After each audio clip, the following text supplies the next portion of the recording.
Good morning, everyone. Thank you so much for listening to the Wake Up. My name is Spencer Walsh. Thank you so much for joining us here this morning. It's Wednesday, January 9th. Last night was the president's big speech from the Oval Office on the big border wall, and the Democrats made a response. So right now what we're going to do is we're going to play for you a little bit of a piece of the action and the Trump push for the border wall, the Trump speech, and the response from Democrats Nancy Pelosi and Chuck Schumer, although several other Democrats responded in their own ways as well. Tonight, I am speaking to you because there is a growing humanitarian and security crisis at our southern border. Every day, Customs and Border Patrol agents encounter thousands of illegal immigrants trying to enter our country. We are out of space to hold them, and we have no way to promptly return them back home to their country. As part of an overall approach to border security, law enforcement professionals have requested $5.7 billion for a physical barrier. At the request of Democrats, it will be a steel barrier rather than a concrete wall. This barrier is absolutely critical to border security. The federal government remains shut down for one reason, and one reason only, because Democrats will not fund border security. Key point of order here, he was the person who, in the Oval Office, said, I will take the mantle for a shutdown.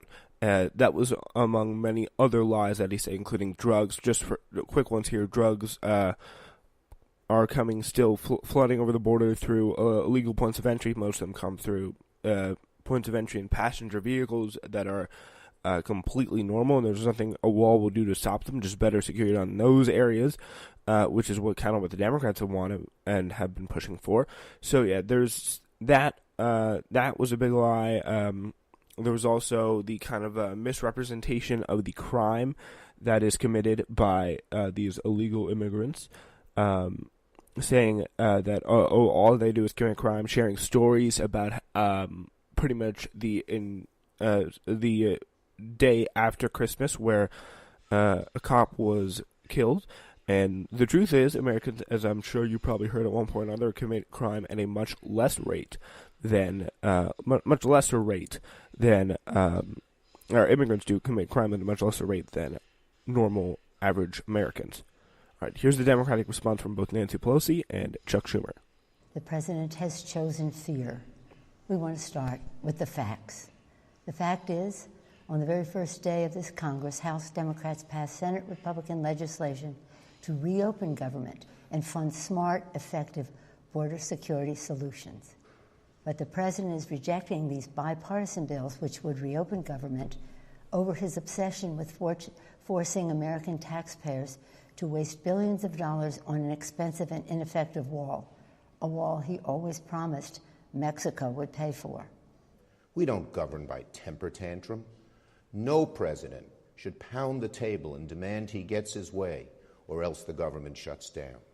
This president just used the backdrop of the Oval Office to manufacture a crisis, stoke fear, and divert attention from the turmoil in his administration. The symbol of America should be the Statue of Liberty, not a 30-foot wall. All right, so that's a little taste of the Democratic response in Trump's speech.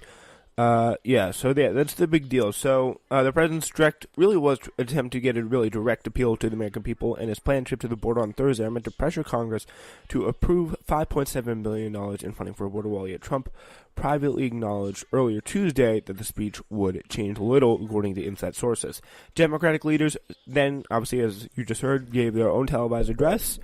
So everything kind of canceled out. But the truth is, not really many people heard it. It didn't sway many people. It wasn't a big deal. I mean, a large majority of people didn't even know it was going on.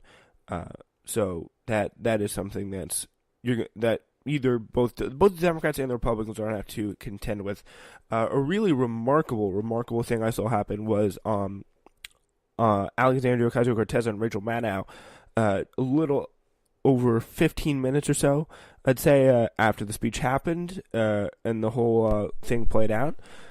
Yeah, it was a really incredible situation, and I do want to play a little bit for you because I think like that was the response, not the Schumer Pelosi response, but I think really that was the response that we all kind of needed from this whole situation. Here's a taste of that.